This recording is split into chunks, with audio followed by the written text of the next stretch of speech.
श्री कृष्णा। जय द्वारिकाधीश।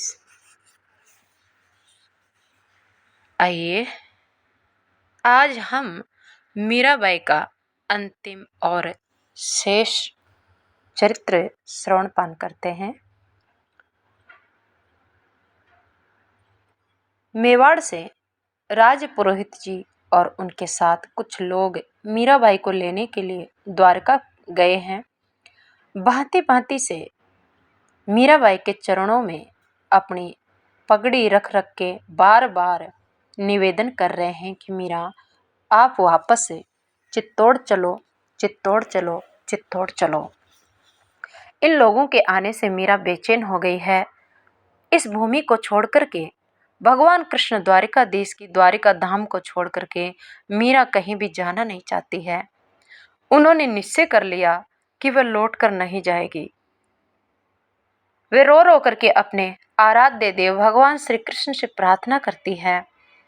इतनी ठाकुर जी से कहती है कि हे ठाकुर, इतनी सारी निष्ठुरता तुम्हारे अंदर कहाँ से आ गई? हे दया के धाम, तुम तो करुणा सिंधु हो ना। क्या तुम मुझे वापस भेज दोगे? क्यों मुझे अपने चरणों में थोड़ी सी जगह क्यों नहीं दे देते? हे प्रभु, आप मुझे अपने चरणों से दूर क्यों कर रहे हो? मीरा कहती है, दीनानाथ, मैं खूब भटकती भटकती भटकती यहाँ तक आई हूँ। मैं बहुत भटकी हूँ प्रभु। अब शरीर में भटकने का दम नहीं रहा है और ना ही उन्हें मैलों में राजसी वैभव में बंद होकर के व्यर्थ की चर्चाओं में उलझने की मेरी हिम्मत है। हे द्वारिकानाथ, मुझे अब आप अपने चरणों से दूर मत करो, मुझे दूर मत करो प्रभु। किसी का स्पर्श पाकर के वह मीराबाई जो है, भगवान कृष्ण का अंदर अंदर उसको स्पर्श होता है। मीराबाई का शरीर एकदम जड़ जैसा हो जाता है। मीराबाई का सोने के जैसा मुख जो है भगवान के भाव में डूब जाने के कारण क्रिया से रहित हो जाता है, हलचल रहित हो जाता है।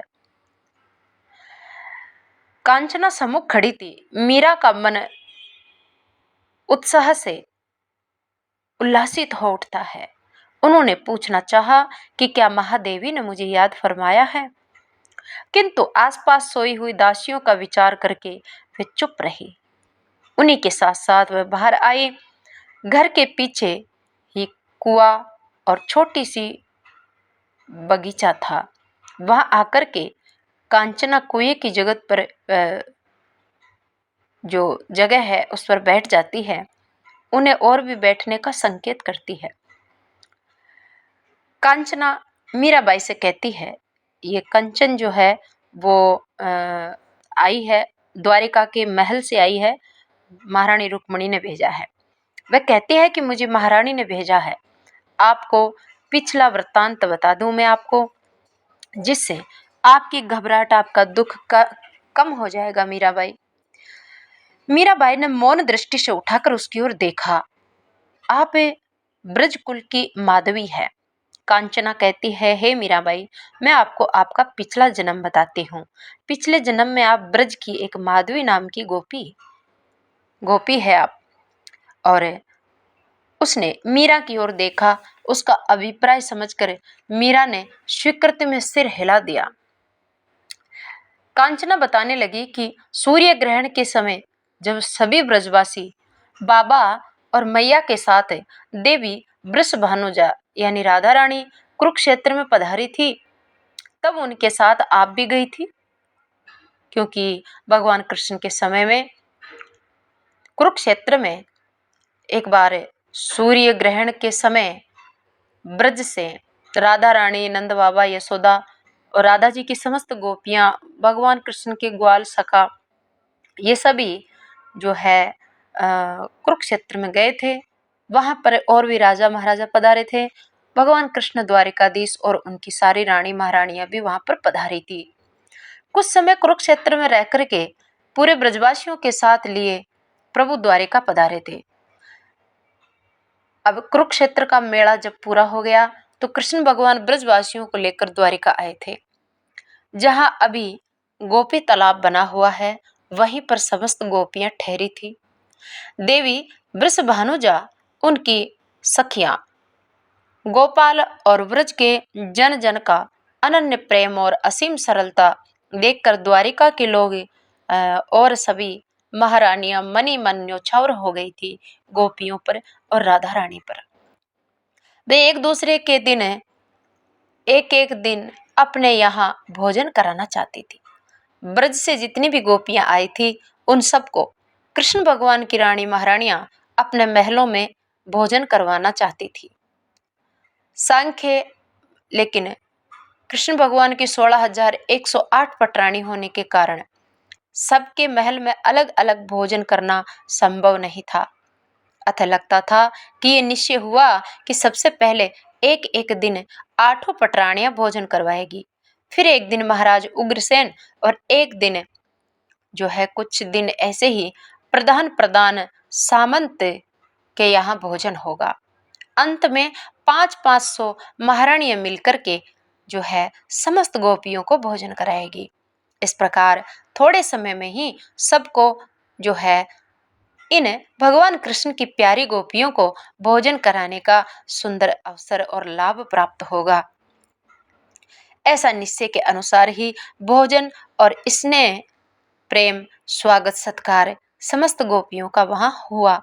द्वारिका में श्री किशोरी जी के शील और सदाचार, सरलता और सौंदर्य पर स्वामिनी जी की ऐसी मुग्ध हुई जैसे अपने प्राणों के साथ शरीर का लगाव हो जाता हो।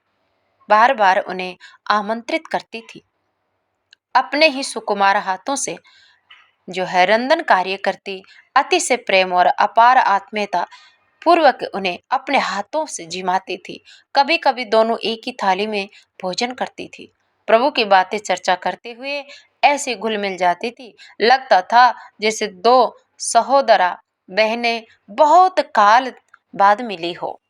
यानी गोपियों के साथ राधा रानी द्वारिका गई थी तो भगवान कृष्ण की रानी महारानियां राधा रानी की इतनी सेवा करती थी और राधा रानी की सेवा करके इतना आनंद महसूस करती थी, वह इतनी प्रसन्नता महसूस करती थी जैसे कोई खास जन्म जो है जन्म की बहनें हो।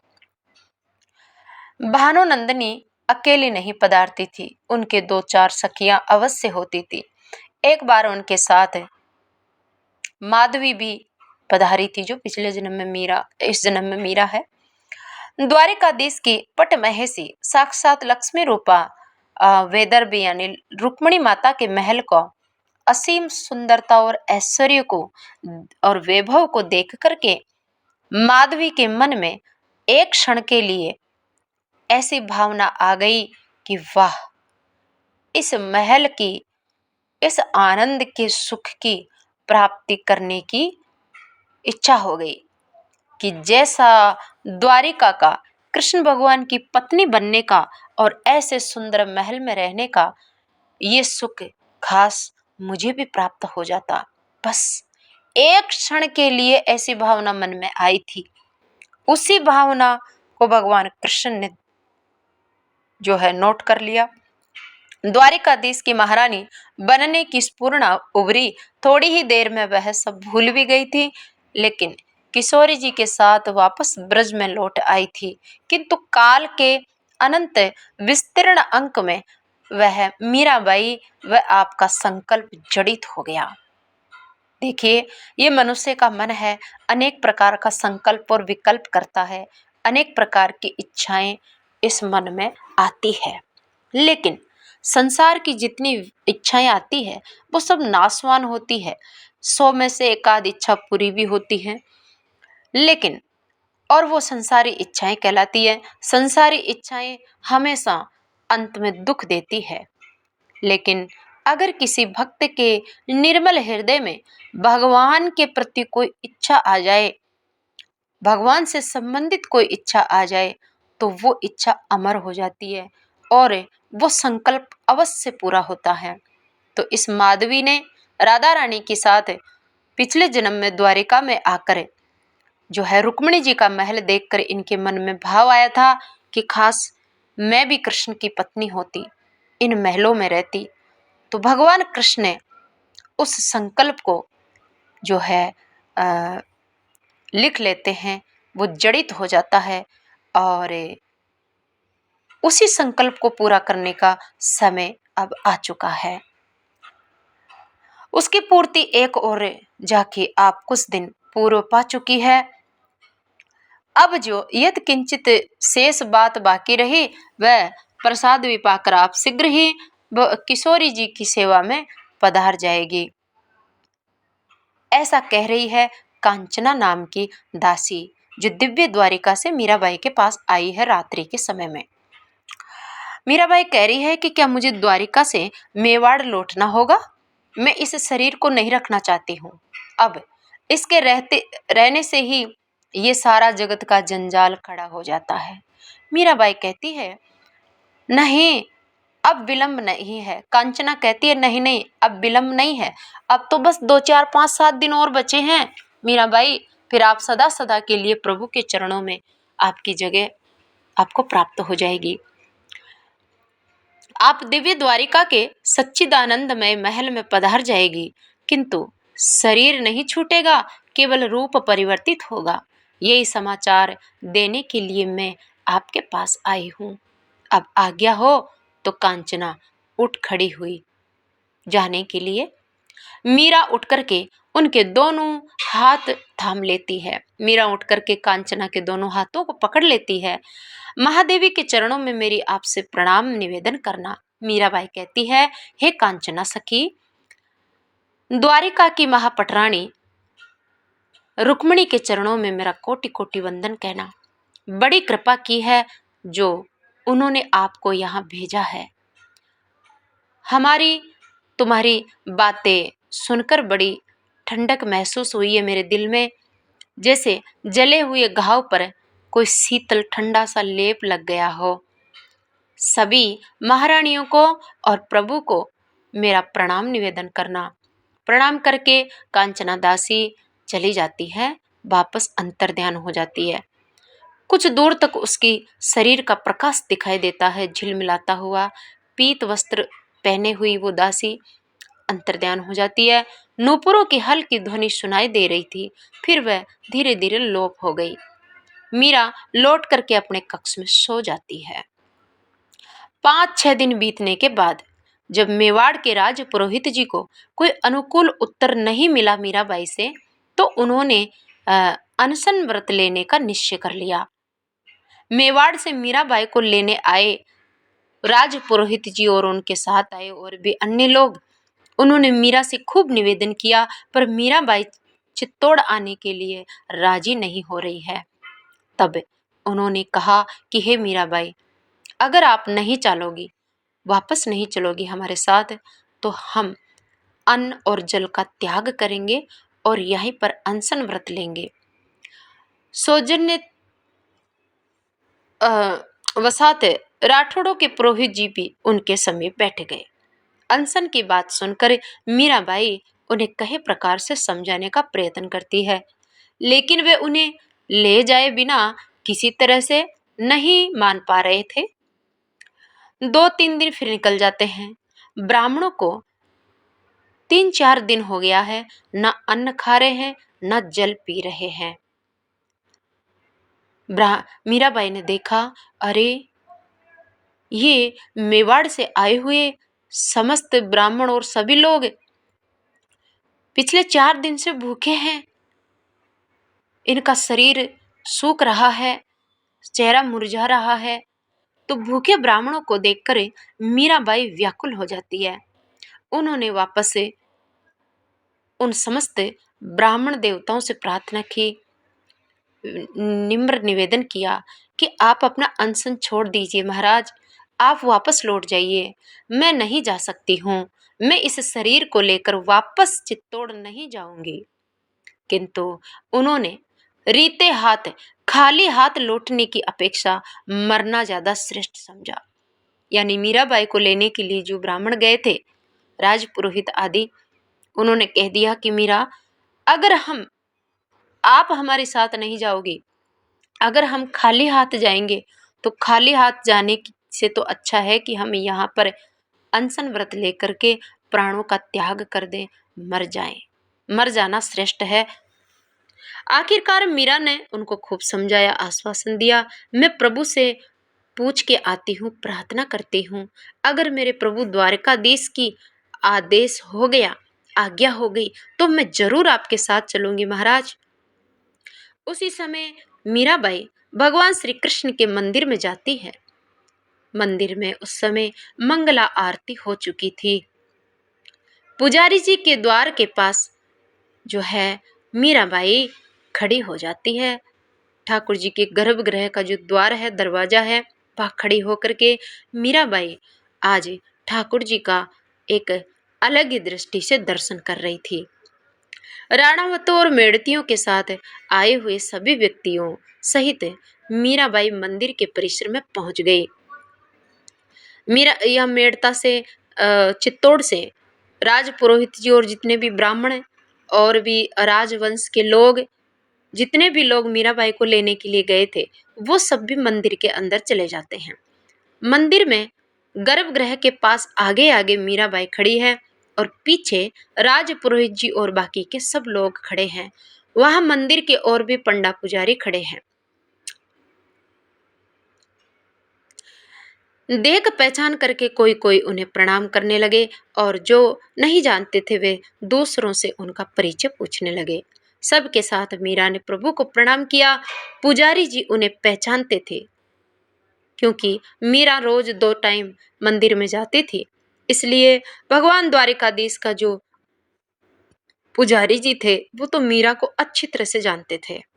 यह भी जानते थे कि इन्हें लेने के लिए राजपुरोहित के साथ मेवाड़ के ये सभी सामंत जो है मीराबाई को लेने के लिए आए हैं। चरणामृत और तुलसी देते हुए उन्होंने पूछा, गुजराती भाषा में कहने लगे। जो है पुजारी जी, जो द्वारिकाधीश के पुजारी हैं, उन्होंने चरणामृत दिया, तुलसी दी और पूछा कि शू थयो? शू थयो मतलब क्या हुआ? जावानो थई छे शू? यानी क्या आपकी जाने की तैयारी हो गई क्या? अपना बिना प्रभु नि द्वारिका सुनी थई जैसे।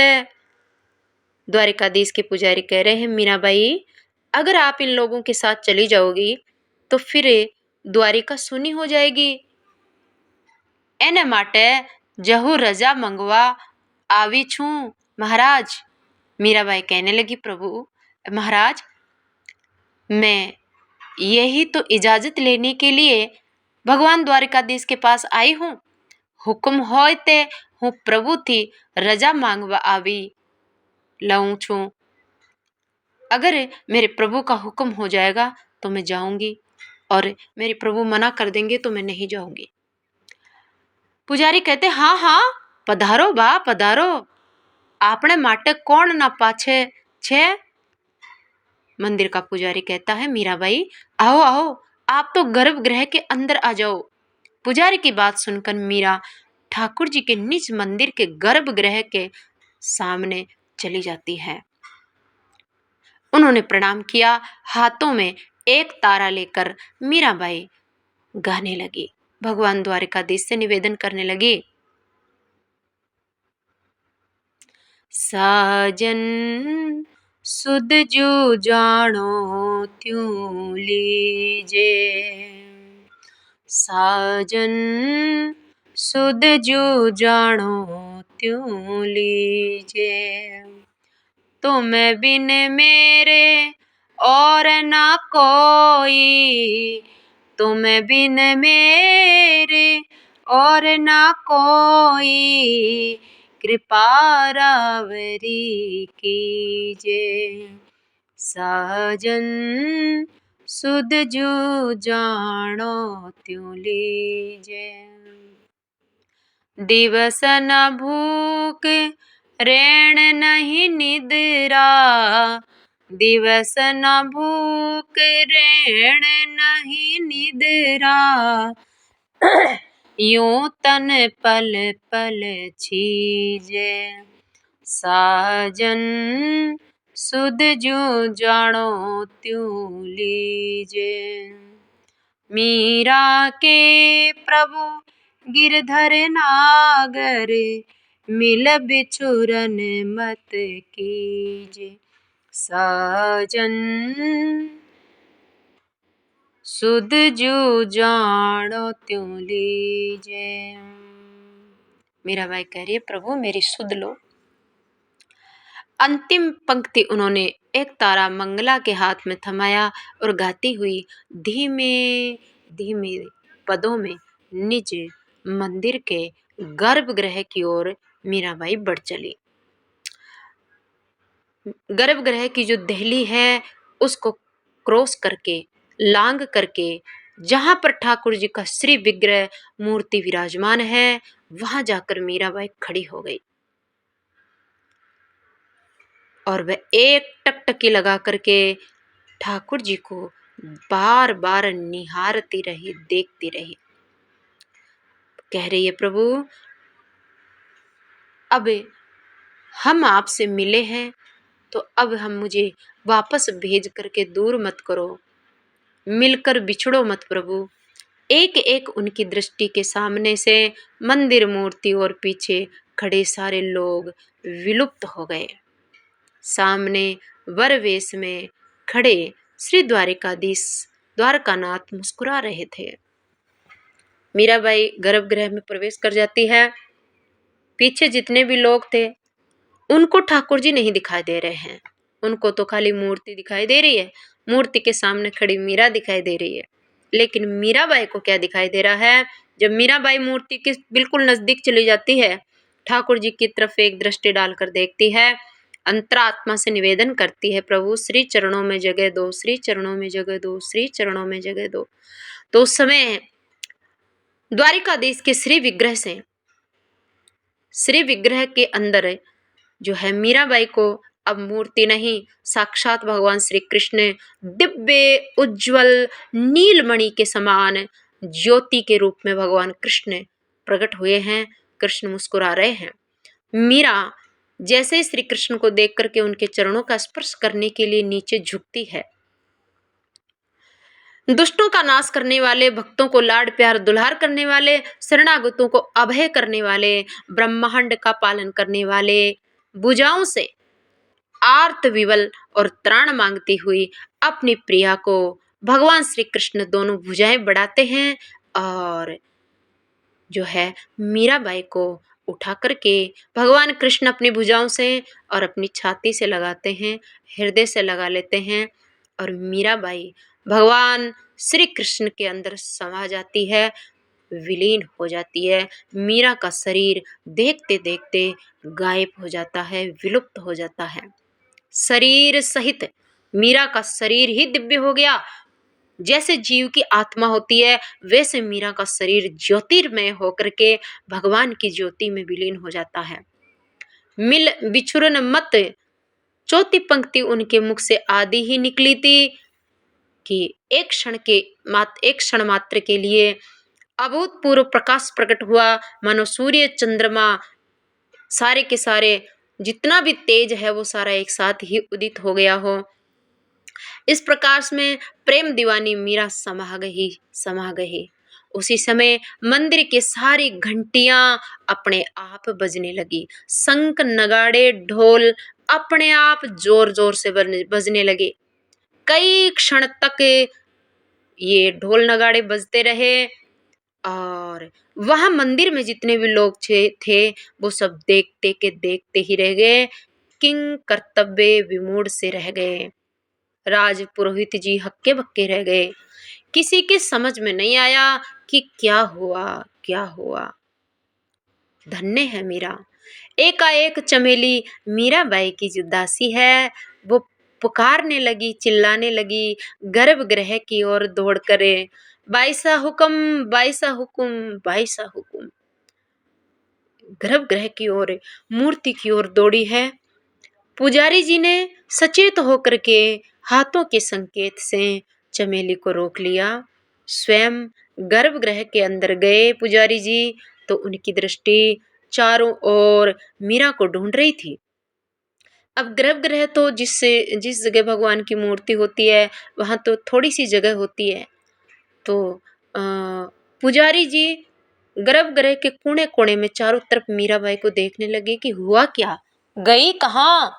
अचानक प्रभु के पार्श्व में श्री हरि द्वारिकाधीश के श्री विग्रह में मीराबाई की जो ओढ़नी थी, जो साड़ी थी, उसका पल्लू लिपटा हुआ लटकता हुआ दिखाई दिया, वस्त्र खंड खंड दिखाई दिया। लपक कर उन्होंने पुजारी जी ने ठाकुर जी के श्री विग्रह में लगी हुई मीराबाई की वह ओढ़नी व चुनरी पुजारी जी अपने हाथों से उतारते हैं। वह मीरा की ओढ़नी का छोर था। ओढ़नी का छोर तो दिखाई दिया परंतु मीरा दिखाई नहीं दी। मीरा ठाकुर जी के गर्भगृह में कहीं पर भी दिखाई नहीं दी। पुजारी जी निराशा के भाव से भाव विभोर हो गए और गर्भगृह से बाहर आए। उन्होंने निराशा व्यक्त करते हुए सिर हिला दिया। उनका संकेत का अर्थ समझ करके मेवाड़ के राजपुरोहित जी, उनके साथ आए हुए सभी लोग, वो भी एक तो बहुत ही अद्भुत खुशी, आश्चर्य और एक दुख कि मीरा को वो वापस नहीं ला पाए। ऐसी अद्भुत मीराबाई की श्री हरि के श्री विग्रह में विलीन होने की अद्भुत घटना को आंखों से देखकर सुन करके मेवाड़ से गए हुए राज पुरोहित जी और उनके साथ जितने भी लोग गए थे, उन्होंने संकल्प लिया कि अब हम वापस से राजस्थान नहीं जाएंगे, चित्तौड़ नहीं जाएंगे, मेवाड़ नहीं जाएंगे। मेड़ते के ही नहीं, वहां उपस्थित सभी जन आश्चर्य विमूढ़ हो गए। सबकी बुद्धि ठहरी की ठहरी रह गई। ये कैसे संभव हो सकता है? सभी आपस में बातें करने लगे, चर्चा करने लगे। कोई इंसान अपने शरीर सहित भगवान के अंदर विलीन हो गया है, आंखों के सामने, ऐसे कैसे हो सकता है? जबकि ये घटना तो उनके सामने हुई थी, उनके सामने मीरा गायब हुई है, अंतर्ध्यान हुई है, फिर भी उनको जच नहीं रही है बात, आश्चर्य लग रहा है। अरे अभी अभी तो हमारे सामने वो गीत गा रही थी, हमारे सामने गीत गाती हुई गर्भगृह में प्रवेश किया था उसने, भीतर नहीं है तो फिर कहाँ है? हम अपने स्वामी को जाकर क्या उत्तर देंगे? मेवाड़ की वीर बोल उठे, मैं भी तो आप सबके साथ बार ही था बाबूजी, मैं कैसे बताऊं कि वो कहाँ गई? अगर आप समझना चाहो तो समझ लो कि वे प्रभु में समा गई, भगवान के श्री विग्रह में शरीर सहित विलीन हो गई मीरा। पुजारियों ने उत्तर दिया, क्या हम गर्भगृह को भीतर से अच्छी तरह देख सकते हैं? भगवान द्वारिकाधीश की पूजा करने वाले पुजारियों की तो बात ही नहीं मान रहे हैं। और मेवाड़ से गए हुए राज पुरोहित जी और उनके साथ जितने भी राजपुरुष जो लोग गए थे, वो कह रहे हैं कि महाराज, हे पुजारी जी, एक बार हमको इजाजत दे दो, द्वारिकाधीश के इस गर्भगृह के अंदर आकर हम एक बार मीरा को ढूंढ सकते हैं। मेवाड़ और मेड़ते के एक एक वीर जवान और राजपुरोहित जी गर्भगृह के अंदर घुसते हैं और मंदिर के द्वार पर अंदर खड़े हो जाते हैं। दोनों पुरोहित जी मंदिर के अंदर जाते हैं। भगवान द्वारिकाधीश की मूर्ति के चारों तरफ कृष्ण भगवान ने जो वस्त्र पहने थे, जो मालाएं पहनी थी, उन सब को उठा उठा करके मूर्ति के चारों तरफ ढूंढ रहे हैं मीरा को। घूमकर मीरा को ढूंढने लगे। उन्होंने फर्श बजाकर देखा, जमीन को बजाकर देखा कि कहीं नीचे से कोई सुरंग तो नहीं है, कोई रास्ता तो नहीं है। लेकिन गर्भ के अंदर कोई सुरंग नहीं थी, कोई रास्ता नहीं था, कोई दरवाजा खिड़की नहीं थी, खिड़की भी नहीं थी, क्योंकि भगवान के गर्भगृह के अंदर ऐसा कोई दरवाजा खिड़कियां नहीं होती है। इसी प्रकार दीवारें भी उन्होंने ठोक ठोक करके देखी, दीवारें बहुत मजबूत थी। अंत में मेवाड़ से गए हुए लोग गर्भगृह के अंदर एक एक कण कण को बारीकी से बजा बजा कर ढूंढने के बाद निराश होकर के वह गर्भगृह से बाहर आते हैं। और पुजारी जी ने कहा, तुमने बानी ओढ़नी नो पल्लो નથી देख्यो? अरे बा प्रभु में समा गई छे, तमने बादा ने खबर केम નથી पड़ी? भगवान कृष्ण द्वारिकाधीश का जो पुजारी है वो मीराबाई की वो जो ओढ़नी का पल्ला था वो दिखा रहे हैं मेवाड़ के लोगों को। कह रहे हैं कि देखो देखो, ये मीराबाई की चुनरी है, इसको देखो तुम। दोनों पुरोहितों ने उस पल्ले को अच्छी तरह से देखा और खींचा भी, पर वह तनिक भी खिसका नहीं। तब वे बाहर आ गए। इस समय तक डोल ढोल नगाड़े बजने जो है बंद हो गए। अब जो इतनी देर तक घंटियां नगाड़े बज रहे थे अपने आप ही एक अद्भुत घटना थी। ये आश्चर्यचकित करने वाली घटना थी। मंदिर के अपने आप बजने वाले ढोल नगाड़े सब बंद हो जाते हैं। उसी समय पुजारी ने भुजा उठा करके जय घोष किया। मंदिर के जो पुजारी थे दोनों हाथ उठा करके बोलने लगे, जय राजा रणछोड़ की, जय हो द्वारिकाधीश की, जय हो मीरा के श्याम की, जय हो मीरा माय की। भगत अपने भगवान नी जय हो, भगत और भगवान की जय हो, द्वारिकाधीश नी जय हो। लोगों ने जय घोष दोहराया और इस प्रकार जय जयकार होता हुआ तीनों दासियों का रुदन वेग मानो बांध तोड़कर बह पड़ा हो। मीराबाई की 3 दासियां थी, वो रो रो करके बेहोश हो रही है, क्योंकि आज उनकी स्वामिनी उनको सदा सदा के लिए छोड़ करके कृष्ण भगवान के पास चली गई है।